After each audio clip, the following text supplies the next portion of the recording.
La Bible dit, une voix crie, préparez au désert le chemin de l'Éternel. Aplanissez dans les lieux arides une route pour notre Dieu.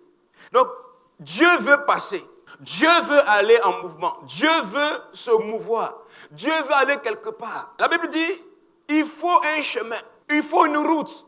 Une voix crie, préparez au désert. Et ce matin, je suis cette voix qui crie, prépare le chemin de l'Éternel. Parce que la gloire de Dieu va se manifester. Dieu dit, ne crains point. Il dit, ainsi parle maintenant l'Éternel qui t'a créé, ô Jacob, celui qui t'a formé, ô Israël.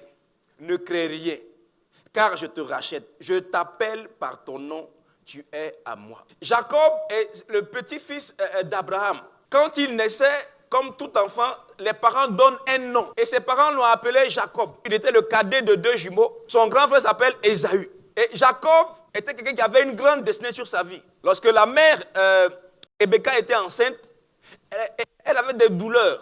Il s'est parti voir l'homme de Dieu. Et quand il a regardé, il a scanné son ventre. Il dit, madame, dans ton sein, il y a 2 nations. Il n'a pas dit 2 bébés. Il dit 2 nations. Ça veut dire c'est 2 enfants, mais qui vont devenir grands.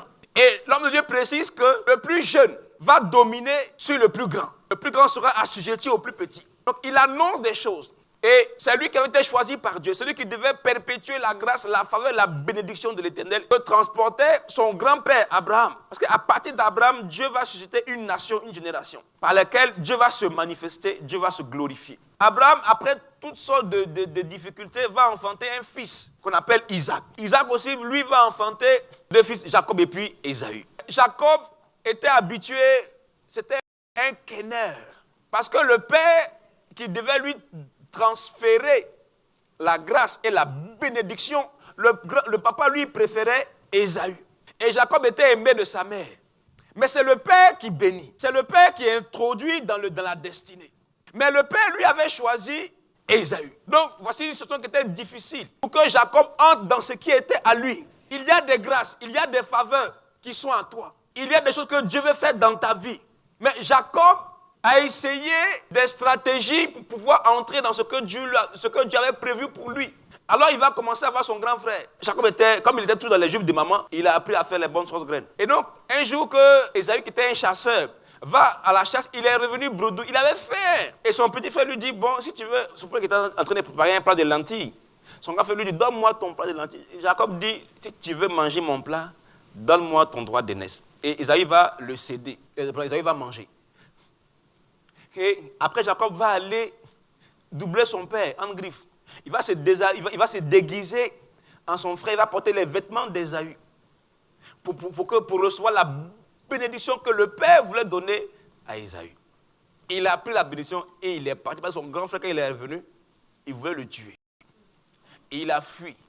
Jacob avait appris à doubler les gens. Mais comme chez nous, on dit ici, les bus se promènent, mais tous les bus, chacun des bus a son terminus. Là où Jacob est parti, Jacob, lui, c'était un doubleur, un usurpateur. Mais là où il est arrivé, là, celui qui l'a hébergé, lui, il n'est pas un doubleur. Il est le doubleur. Il est le doubling. C'est-à-dire, c'est son travail. Jacob, lui, tu vois, il fait ça, comme on dit à Abidjan ici, il fait ça en sous-marin. Il est en stratégie. Il ne t'attaque pas de front. Il est avec toi, mais il n'est pas avec toi. Vous marchez ensemble. Mais André, vous ne marchez pas ensemble. Toi, tu lui donnes un tabouret, lui, il veut le fauteuil. Laban, lui, il fait ça en visage découvert. Il appelle tout le monde et puis il te fait ça en face. Alors Jacob était fatigué de ces choses-là.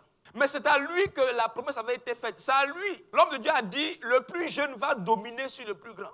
La Bible dit, le prophète qu'on a lu, il dit, préparez une route pour l'Éternel. C'est sur ce chemin-là que Dieu veut passer. C'est sur ta vie que Dieu veut passer. C'est avec toi que la gloire va se manifester.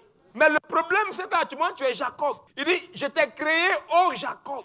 Je t'ai formé, ô Israël. C'est à celui qu'on a formé.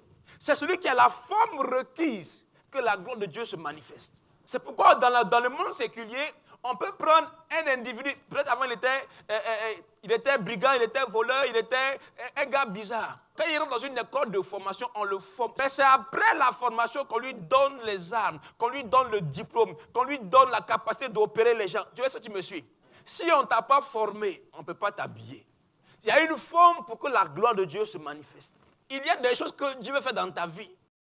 Mais si tu n'as pas la forme requise, si tu restes à l'étape de Jacob, il y a des faveurs, il y a des bénédictions dans lesquelles tu ne vas jamais rentrer.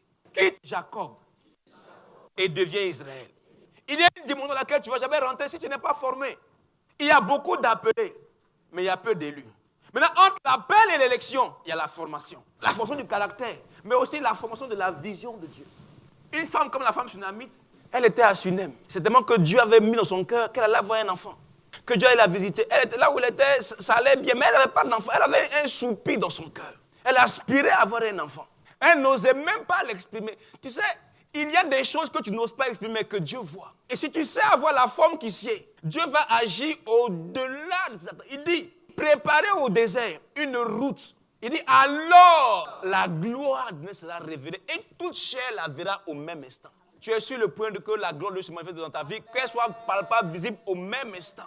On ne va pas la chercher, on va la voir, ça sera palpable. Mais il faut que tu aies la forme requise. Et la meilleure forme, c'est la forme de Jésus.